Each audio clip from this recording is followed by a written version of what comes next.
the theme from the Sears Radio Theater. Tonight, a program of love and hate with Cicely Tyson as your hostess. Here's a preview. And Kathy, I'm hanging on to my good looks. I'm hanging on to everything that makes me feel alive. Okay. It's not okay. How can I go on living with a woman who doubts me? I won't doubt you anymore. I don't believe you. The Sears Radio Theater will begin after this message from your local station. Here comes Kathy Appleby. Her freshness stands out in the sophisticated New York City crowd. She's got freckles and corn silk hair. Her soft brown eyes keep gazing up and down those skyscrapers as if she's never seen anything so big. Kathy's just had a promotion from the Muncie, Indiana local news to the national news. It's her first day on the job. She pops the breath mint into her mouth before going into the network building. There she goes into the elevator. Oops, wrong one. Kathy works on the 42nd floor. This one only goes up to 30. Ah, there. That's the right one. All right. Let's see how she's doing as an up-and-coming producer's assistant. Her first duty, deliver a memo. That doesn't sound very challenging. Oh, but wait. She's taking the note to David Jeffries, the international correspondent. He looks better on TV than he does in person. Mr. Jeffries. What do you want? Oh, hi. A memo for you. I like your medallion. It's gold. Solid. An ex-girlfriend gave it to me. It's my sign. Taurus. We're supposed to be very sexual. Oh. Do you believe in that? Not really. Me neither. I usually tell people my sign is the dollar sign. Cute. So are you. May I take you to dinner? And that's just the beginning of our story.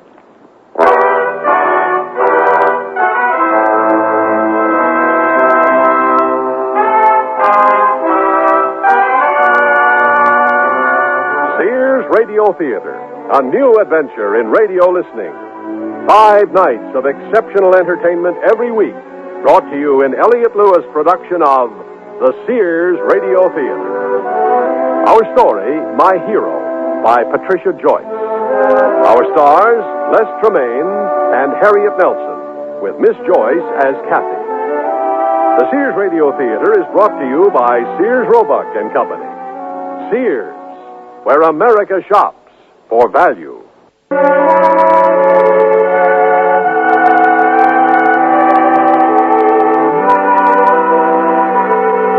There's a great deal more than mileage between Muncie, Indiana and New York City. There are different attitudes, another pace, and in Kathy Appleby's life, the validity of friendships and how people relate to one another. She's a young woman with things to learn. Kathy, here's to a successful career in New York. Thank you. How's your Samoan windjammer? Good. It's got coconut juice in it. So you're from Muncie, Indiana. Yeah? What's in Muncie? Ball State University? Right. Anything else? Well, not much by New York standards, I guess. Pretty dull, huh? Not really. We just have different ideas of fun. Such as? Oh, like the tires swing by the pond. I used to go off and mess around on that till I was 20. Or family reunions, all the ginger ale you can drink, and everybody cooks their specialties. I used to get upset because Aunt Sylvie always brought stewed rabbit, and I had a pet rabbit named Eustace. I really adored that rabbit. One day, I let him hop around in the backyard, and then a little while later, Eustace had babies, and we found out he was a girl. What a hoot. Am I talking too much? Oh, no. You're very charming. I was just thinking that a delightful young woman like you shouldn't be behind the scenes. You should be a reporter. Oh, I couldn't. I'm much too shy. Oh, but you just said you talked a lot. Well, not really. Usually I'm pretty quiet, but once I start talking, I forget to stop. It's awful. But it doesn't happen much in business, though, so I guess that's good. I guess I love reporting so much that I assume anyone else would enjoy it, too. Have you had the Bora Bora shrimp yet? Not yet. Thanks. I've worked so hard, and don't think it isn't hard to get to the top. But it's worth it, for the simple reason that now I get the best assignments. Oh, it's great for you. If I let you in on something, you mustn't breathe a word. Okay. This is very hush-hush at the State Department. I'll keep Mom. Keep Mom. Quaint. Washington is negotiating to send a few diplomats, doctors, and correspondents to an ancient city way deep in Tibet. They say it's just extraordinary there. Sounds neat. If the negotiations are successful, I'll be representing our network. Wow. Well, at least they say I will. They need someone rugged. Like you. Right. Just think, Kathy. The Himalayas, Sherpa guides, mountain goats. It's incredible. It is. Wow. Do you travel? Closest I've ever been to Tibet was when Cousin Jane let me hold her Lhasa Apso. They say the breed is imported from there. I've traveled in the States, but never abroad. It must be wonderful. Oh, it's fabulous. If you wish, we can go back to my apartment, and I'll show you some of the pieces I've collected. Silver filigree from India, porcelain from France, jade from China.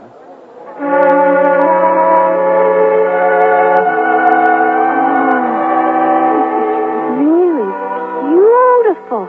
Is it an antique? Oh, of course. Staffordshire. Very expensive. Lovely, isn't it? Oh, yes, you have such wonderful souvenirs. Want some brandy? No, thanks. Those Samoan windjammers are a little more than I'm used to. I put a clean toothbrush in the bathroom if you want to make yourself comfortable. What? You know, a toothbrush. What is this? Is this a New York custom that I don't know about? You go out on a date and you brush your teeth? That's weird. When a gentleman has a lady stay over, he provides her with a toothbrush. Oh. It's down the hall. Second door on the left. Oh, that's sweet about the toothbrush and everything, but I can't stay over. Why not? Because I don't know you well enough. Oh, then why did you come back to my apartment? To see your collection, remember? Oh, great. Dave, it's nothing against you. Ever since I was a little girl, a teenager, I mean, I watched you on TV. I always thought you were really special, sort of my hero. I'm honored that you'd want me, but I have to do things in my own time.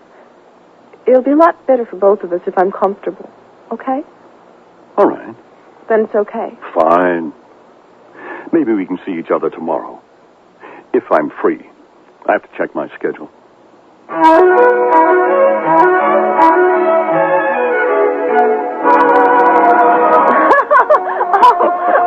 That was so much fun. I've never seen a carousel so big. Well, let's go over to the green and listen to the street musicians. Huh? You know what Central Park reminds me of? Those French Impressionist paintings with all the people gathered by the banks of the Seine. I find the French Impressionists a bit prosaic. Oh. Do you find New York better than Muncie, Indiana? I guess so. It's much more exciting.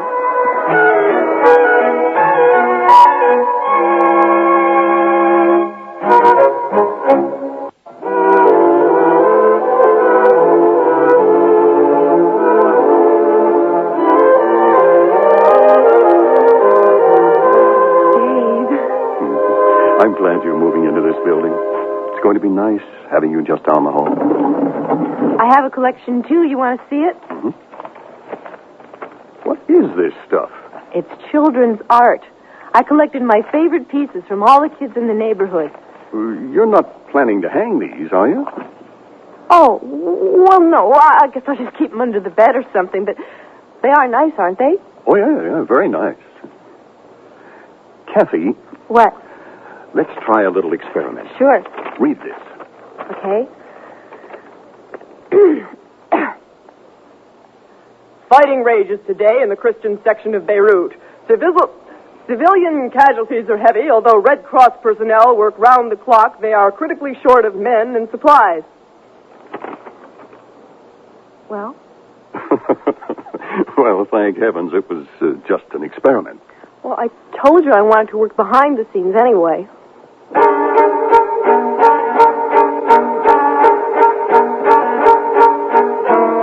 Kathy. Hmm? My my model of the Taj Mahal, the one with the light inside. It looks filthy. In fact, the whole shelf is pretty bad. Would you dust it while you're here? I thought the maid did that. Ooh, not the collection. Okay, I'll get it later. Why not now? Look, Dave, I'm right in the middle of these production reports. I'll do it when I'm done. Always thinking of yourself. Never other people. I said I'd do it later. But you take care of yourself first. Sometimes I wonder why I put up with it. What do you mean? You slurp your breakfast cereal. You talk too loud in art museums. You make a fuss over me in front of the guys on the news team like I were some pet kitten. Oh, excuse me. You had a pet rabbit, didn't you? Dave, look, I'm doing my best. I really am. Well, if that's your best, the results are embarrassing. Look, I'm sorry, but, maybe this isn't working out. What's that supposed to mean?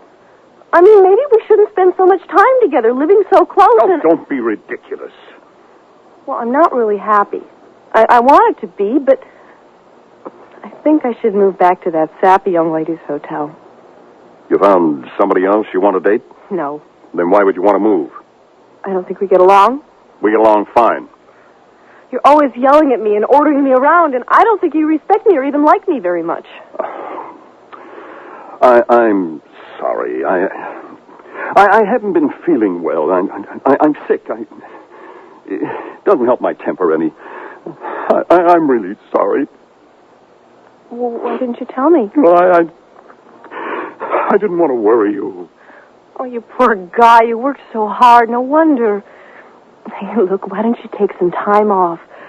They don't really need you right now. You can stay in bed, and I'll bring you meals on a little tray. How about it? No, it won't help. Why not? Because there's no cure. It's cancer. They expect it'll be over in a year. Holy moly! I've been in a lot of pain. I try to be brave, like my reputation demands, but sometimes, like right now, the ache is so intense that I don't feel like being brave.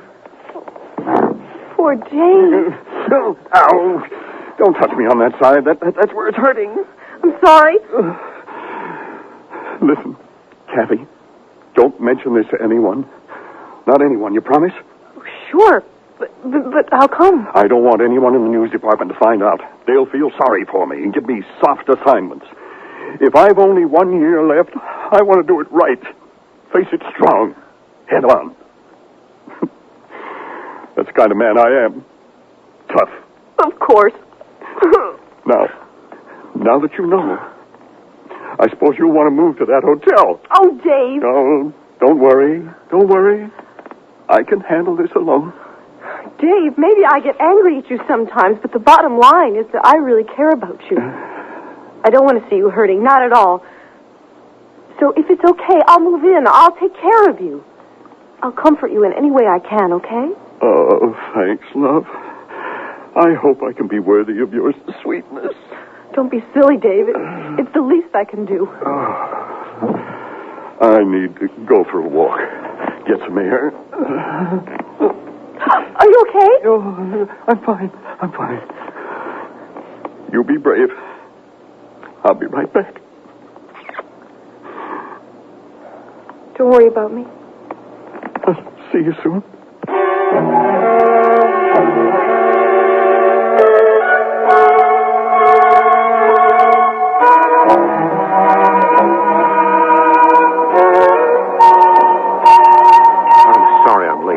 Got here as soon as I could. Oh, what I have to tell you is so delicious that I have enjoyed sitting here savoring it. I brought all the briefs from your Middle East assignment. The one on Syria, surprisingly enough, is really fascinating. Forget work for a minute, Alan.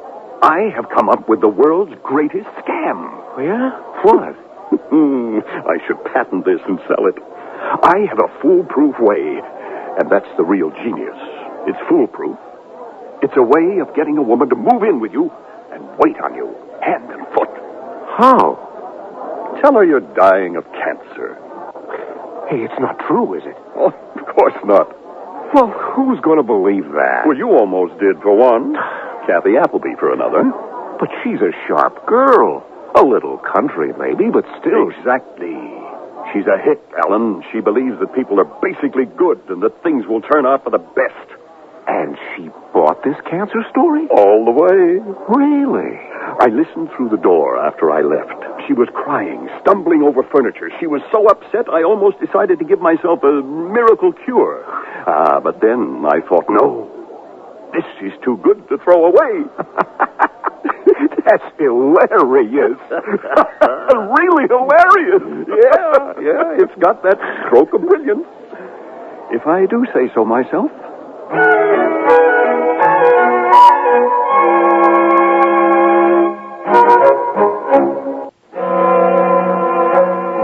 Cruelty can be expressed in many ways, but the most vicious is the betrayal of love, and having betrayed, to misuse that love, to take continuing advantage of it. Well, I see you finally picked up my shirts. We really should find another laundry. The line at this one is so long. This is the only one that does my collars right. Oh. The lines aren't so bad if you go during the day. Well, who's got the time? Kathy, sit down a minute. Okay. I make plenty of money for both of us. So why don't you leave that crummy assistant's job? It's not a crummy job. I enjoy it. I didn't mean it that way. Besides, I've never been financially dependent on any man. I don't want you to be dependent. I just want to pay your way so we can spend more time together. But you'll be away at work. Sometimes. But what about the nights you work late? Or the time it takes you to run the errands I'm too sick to do? We can be together then. I guess. I really need you now. It won't be for very long. You know that. The doctor says I've only got a few more months.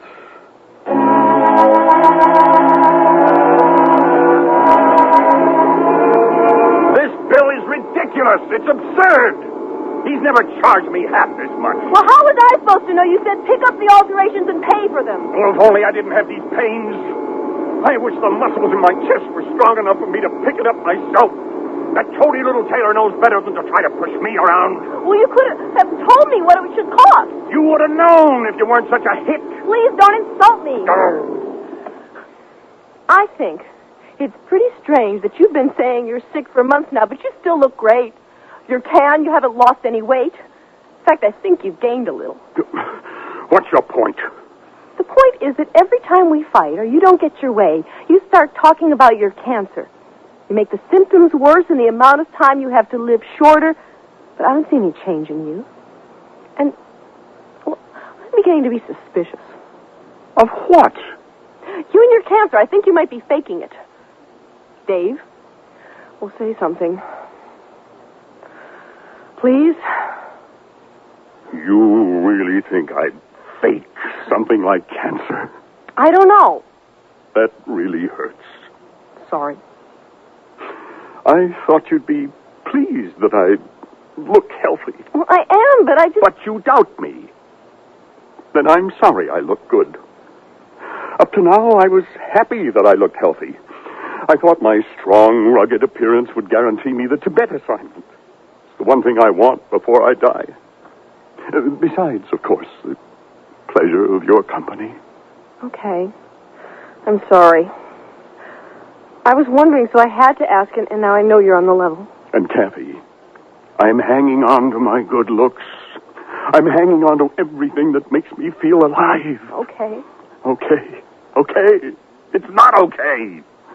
How can I go on living with a woman who doubts me? I won't doubt you anymore. I don't believe you. Come on, please, Dave. I said I was sorry. I don't see why I should let you stay. Because I'd hate myself if I left you sick and suffering. I really would. I care about you.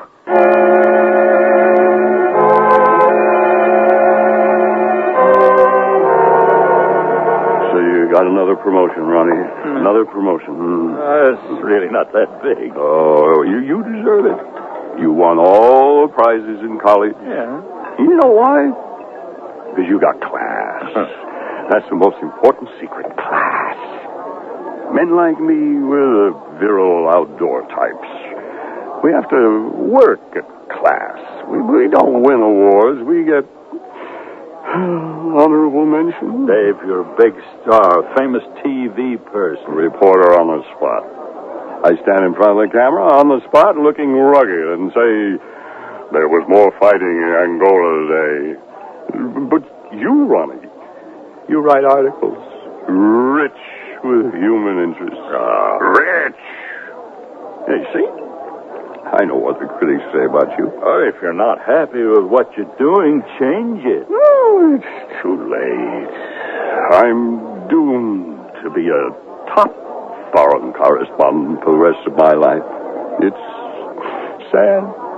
It's really sad. You want to know sad? Read my next article. Here, you just read it. Bartender, 2 more. Coming up. Yeah. It's sad, isn't it? Oh, I don't believe it. Gets you right in your gut, doesn't it? Oh. Kid like Randolph Johnson, who could have been the hottest thing in pro basketball. Keep the change. Thank you, sir. Mowed down in the earliest bloom of his youth by one of mankind's merciless marauders. That provoking paradox paralysis. His once proud body can't carry out the commands of his wild and free character. Oh, those sick athlete stories tear me apart every time. Oh, it's a wonderful article. Yeah, you think so? Yeah, it's wonderful. Oh, I just hope I did the kid justice. Oh, Ronnie, Look, I got to tell you something. Yeah, sure, Dave. I'm just telling you because you're an old friend. Mm-hmm. I am going to be cut down in the bloom of my career, too. Huh? Bango, over. Oh, what happened? I'm dying of cancer. Oh, Dave.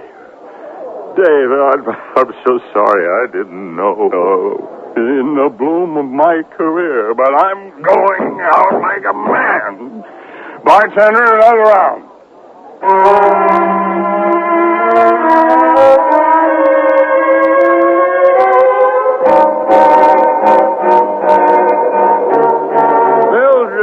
Mildred Weiss. Ron, I haven't seen you in... it was that honorary banquet for Abe Dean, wasn't it? No, I ran into you last February at the old club. Of course. Certainly better than Grand Central. Where are you off to? Stamford. It's my daughter's birthday, and I promised I'd come up. How about you? Oh, just my normal commute. I live in Mount Kisco. Oh, how lovely. Hey, I had a couple of drinks with one of your staff last week. Oh, who is that? David Jeffries. We know each other from school. Oh, yes. He's about to go off on a very interesting assignment. Oh, what's that? The State Department has been negotiating for almost a year to send a diplomatic mission to parts of ancient Tibet. Permission just came through, and I've chosen David to go as our correspondent. Oh? It should be a very exciting assignment for him. Heaven knows he wants it badly enough. He's been coming into my office every week to see if it's going to work out. Mildred, I don't think you should take the risk. Why not? Well, haven't you heard? Dave's dying of cancer. Oh, I didn't know. He told me so himself last week. The poor man. Yeah, really tore me up. Well, my conscience certainly won't permit me to send a dying man to some remote region far from medical attention. Yeah? I really don't think you should. To say nothing of jeopardizing the story or causing extra difficulties for one of Washington's more delicate missions. Oh, I'm glad you told me. Poor Dave.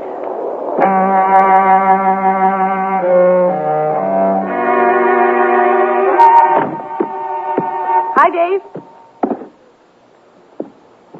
What is it? Dave?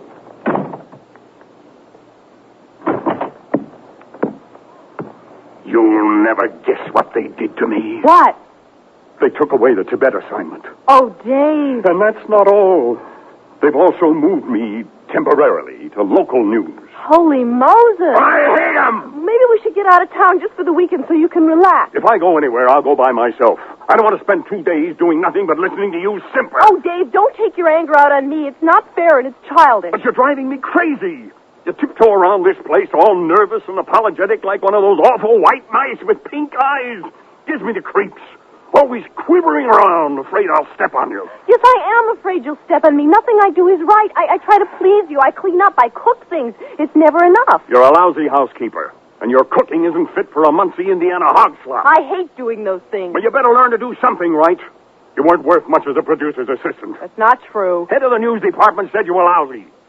Mildred Weiss said that? She did. She couldn't have. They were going to ship you home fast. Oh, wow. What? I've been thinking lately and everything. I know the world has dealt you a pretty nasty turn with being sick and now losing the Tibet assignment. I try to excuse a lot of things because of your illness. The part of me that still cares about you is in agony that you're dying. But the part of me that hates your constant put-downs hates me for staying here and letting you kick me around. Oh, I don't kick you around. You do. You insult my cooking. You don't It was a joke. Can't you take a joke? I guess not. I'm going to call that sappy hotel and get a room. I'll come back and pack while you're at work. Working on the local news. Terrific. You know you'll be back. Don't be too sure. Kathy, I've only got a few more weeks. The doctor says...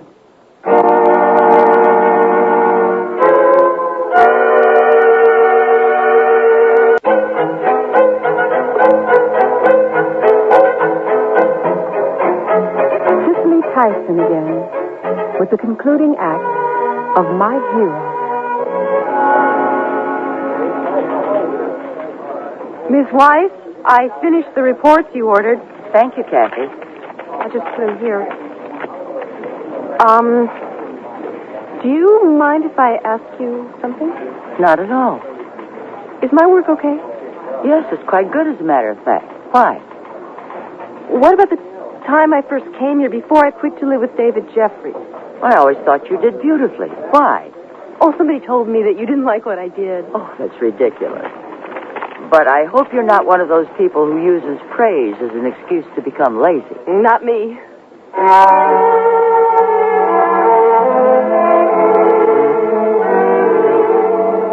I don't know, Dave. I don't understand it either. Well, actually, I can understand why they fired me from the local news. Can't you, Alan? No, I thought you were marvelous. Oh, thanks. But I don't do it well.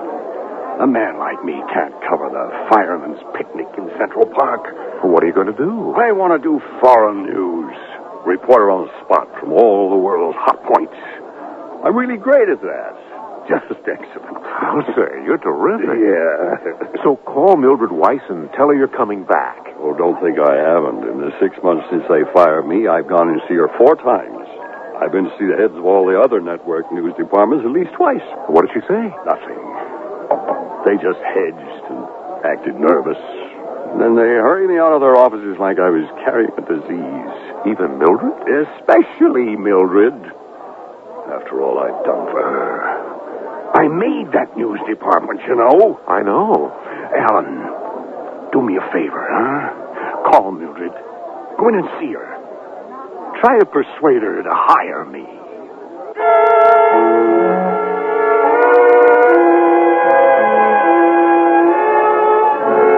Yes, Alan? What did you want to see me about? Ms. Weiss, I'm really sorry to trouble you, but, well, there's a matter that I think bears your consideration. What's that? David Jeffries. Those of us who worked under him really miss him. We were wondering why he's not back here with us. I have my reasons. I'd like to know what they are. Let's let it pass. It's really important to me. Alan, I don't know how to tell you this, so I'll come right to the point. David Jeffries is dying of cancer. I don't think it's amusing. I'm sorry. You don't understand. Dave's not dying of cancer. It was a joke. People don't joke about things like cancer. But look at him. You've seen him lately, haven't you? He's the picture of health, Miss Wise. He's tan. I mean, he looks like one of those tough guys on a cigarette ad. He doesn't look sick. Alan, I'm sure you're aware that cancer is a rather insidious disease. It has a way of eating away at the interior, even though the exterior appears to be healthy. I couldn't risk the man's health by sending him to some remote foreign country on assignment. But there's no risk. I'm telling you, it was just a joke to hang on to Kathy Appleby. I don't understand. He told Kathy he was dying of cancer. He really had her coming and going. It was one great practical joke. Is that true? Scout's honor. Well, that hardly increases my respect for David Jeffries. Oh, don't you think it's funny? I think it's extremely cruel. You're kidding. Apparently, it never occurred to David or you that Kathy might have feelings. Oh, she can take it. Obviously, she has no choice. She's a strong, intelligent girl. She's back with us doing excellent work. I've just given her a promotion. She's also a very sensitive young woman. I have no doubt that your little joke was very painful to her. Kathy didn't care. She was bonkers over Dave. David Jeffries. You can go now, Alan. Tell Mr. Jeffries that I'm not interested in hiring a reporter who has no personal integrity.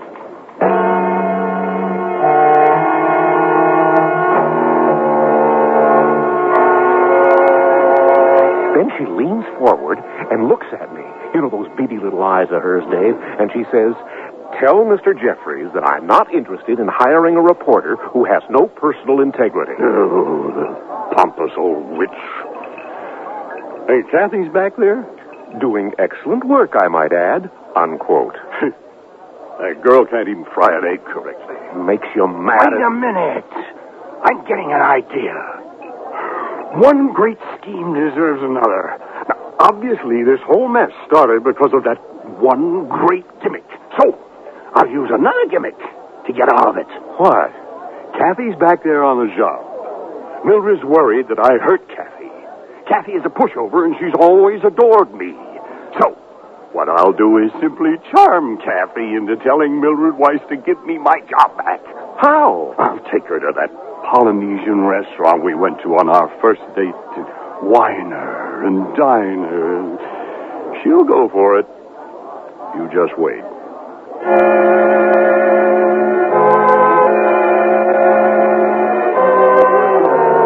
Oh, Kathy, baby, you're looking great. You're starting to dress like a real New Yorker, I see. So, you're back in the newsroom, huh? Network couldn't get along without you. They're not the only ones, Kathy. I'm having trouble getting along without you, too. What Mildred Weiss told me is true, isn't it? Kathy, don't be cold. I asked you a question. What was the question? I asked if what Mildred Weiss told me was the truth. Why, I don't know, love. What did she say? She said that you don't have cancer and you never did. That it was just a trick to humiliate me. Well, honey, it's a half-truth. Meaning? Well, I didn't want to humiliate you. It was just a joke. A joke. Well, something we'll look back at times like this and laugh. Just one of those crazy stunts that make up the brighter moments in life's pattern. I don't call crying myself to sleep every night a bright moment. Those little sadnesses give life its texture, don't they, love? When Mildred first told me that you were putting me on about having cancer, I was really furious. I wanted to hurt you with my bare hands. I'd never felt that violent before. And then I calmed down a little. And I realized that if you went through that ugly, elaborate lie, you must be sick somewhere in you. Sick in your soul, maybe, even if your body is healthy. It made me really sad. Perhaps you could come back and we could start over. I don't think so. But you just said you understood and felt sad. I learned a few lessons from all that we went through. And one of them was that pity is no basis for a relationship. You folks want to start with a cocktail? 2 Samoan windjammers. Make mine orange juice. 1 Samoan windjammer, 1 orange juice. What do you want to eat, love? I'm not staying for dinner. Why not? I have plans. Just the drinks, then. Hi. You have plans with another man? That's not your business, especially not now. I'd like to make it my business, if you'd like to come back. Dave, it was awful living with you. You attacked me constantly. Nothing I ever did was good enough to please you. You put me down for having all the little personality traits that are just me. I was so demoralized, I started thinking I was a terrible person. Oh, now, love, I wasn't trying to hurt you. Baloney. It doesn't make sense, baby. Why would a top successful reporter like me want to hurt a sweet kid like you? I wondered about that myself. And then I started to understand. You're scared. You're afraid of anybody who's happy and positive. You're afraid that their experience of life won't turn out to be as ugly and mutilated as yours. And you're terrified that there may be such things as love and warmth available. And you'll go through life never learning how to receive them. Oh, that's absurd. I know you loved me. That's just it, Dave. I did. I really did. And, you didn't have to bully me or manipulate me. Not to get my affection anyway. I know. It was just... Here we go. Windjammer and OJ. Anything else? No, thanks.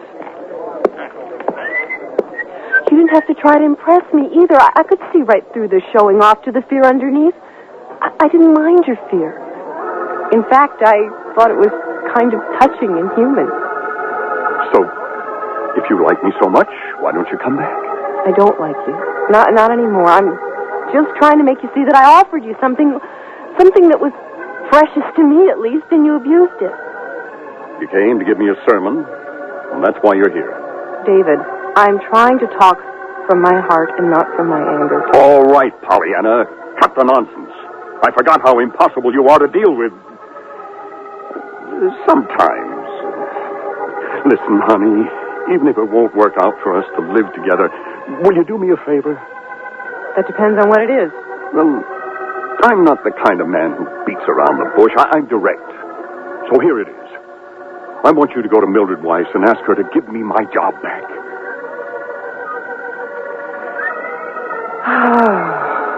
Another lesson I learned was to say no to people like you. That means you won't do it? Exactly. But you owe me this favor. I don't owe you anything. You most certainly do. I need the money. I spent a lot of cash when you were living with me. I never wanted you to support me. Oh, all right. I know. But listen, I'm going crazy. I need to be working out there in front of the cameras again. Yeah, you're enough of a show-off that you probably need to strut around in front of millions of people. Oh, come on, love. Don't give me a hard time. Go see Mildred. No. Please. No. Oh, honey, think of all we've been through. Please. That's exactly why I won't go. I've been through too much with you. I know how inconsiderate you can be, and I wouldn't recommend you to Mildred or anyone else until I see you've changed. But I have changed, love. Not. You didn't come here out of kindness or consideration. You didn't apologize for what you did. You didn't try to ease my pain. You didn't even ask how I was doing. You came here to manipulate me and use me, just like you did before. Kathy, you got me all wrong. Oh, no, I haven't. I'm not so stupid that I'll fall for one of your tricks a second time. Maybe it's not too late for you to wake up and change before the cancer in your spirit really destroys you. Kathy, sit down. Let's talk it over. Goodbye, Dave. Please don't ever call me again. You're not looking at my side of... Oh, well. I gotta find another gimmick. That's all. Maybe I'll talk Ron Harder into writing a story about me. Reporter has miracle cure. Waitress. Yes? Check, please. The lady already paid it. How much was it? $4.25. Here you go. Keep the change. Well, the lady already paid it. You keep it. Nobody pays my bills for me. Whatever you say. I'm that kind of a guy. Tough. I know I'm supposed to be impressed, but the lady even left a bigger tip.